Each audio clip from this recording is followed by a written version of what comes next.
ఈ కోళ్ల పెంపకంలో ముఖ్యంగా ఎందుకనంటే మన యొక్క గణాంకాల ప్రకారం చూసుకున్నట్లయితే మన భారతదేశం యొక్క గణాంకాలు చూసుకున్నట్లయితే సాలీన వచ్చేసి ఒక మనిషి 68 సంవత్సరానికి 68 గుడ్లు మాత్రమే. ఆ తర్వాత చూసినట్లయితే మాంసం వినియోగం చూసుకున్నట్లయితే 4.2 కేజీల మాంసం మాత్రమే వినియోగం చేయడం జరుగుతుంది. కానీ ICMR Indian council of medical research వాళ్ళ యొక్క రికమెండేషన్స్ ప్రకారము సాలీన వచ్చేసి ప్రతి మనిషి కూడా 180 గుడ్ల వరకు, ఆ తర్వాత 11 కేజీల మాంస వినియోగం చేయవలసి ఉంది. కానీ 68 గుడ్లు ముఖ్యంగా వచ్చేసి 4.2 కేజీల వరకు కూడా మనకు వినియోగం చేయడం జరుగుతుంది. కనుక చాలా తక్కువ మొత్తంలో చేయడం వల్ల ఈ మాంసకృతులు కానీ వివిధ వ్యాధులకు ప్రబలేటువంటి అవకాశం ఉంది. కనుక ఈ యొక్క తెలుగులో ఏదైతే ఉన్నదో ముళ్ళుతో తీయనటువంటి నానుడి ఉందో ఆ నానుడికి అనుగుణంగా ఈరోజు మంచి పౌష్టిక ఆహారాలు ఇచ్చేటువంటి ఆహారంగా ఇటు కోడి మాంసం కానీ గుడ్డును కానీ విరిగా వాళ్ళ యొక్క జీవనంలో వాళ్ళ యొక్క వ్యవసాయంతో పాటు వ్యవసాయ అనుబంధంగా ఈ రంగాన్ని చేపట్టినట్లయితే ముఖ్యంగా వచ్చేసి గ్రామీణ ప్రాంతాల్లో మంచి శ్రేష్టమైన బలవర్ధక ఆహారంగా ఇవ్వడానికి అవకాశాలు ఉంటుంది.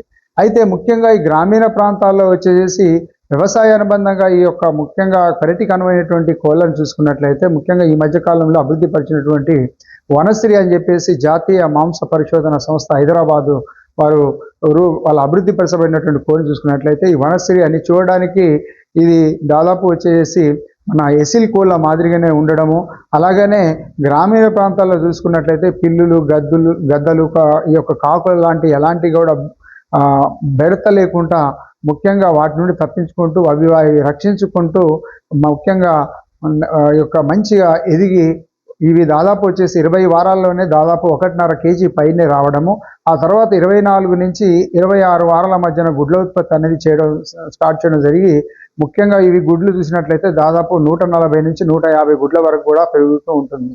ఈ గుడ్డు యొక్క సైజు చూసినట్లయితే కూడా దాదాపు మనకు తెల్లగుడ్డు సైజు మాదిరిగా ఉండడం వల్ల కూడా మార్కెట్లో మంచి డిమాండ్ ఉన్నది.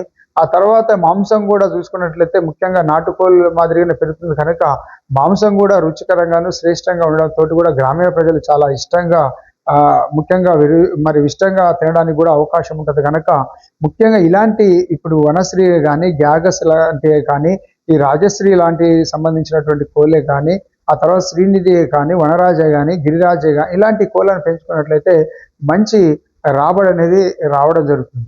ఎందుకు అని అంటే ముఖ్యంగా వచ్చేసి గ్రామీణ ప్రాంతాల్లో ఈ తెల్ల కోళ్ళు ముఖ్యంగా లేయర్ కోళ్ళను కానీ బ్రాయిలర్ కోళ్ళను కానీ పెంచుకున్నట్లయితే వీటితోటి పెద్దగా మనకంటే ముఖ్యంగా వచ్చేసి నాటుకోళ్ళ మాదిరిగా పెంచుకోవడానికి అవకాశాలు లేవు.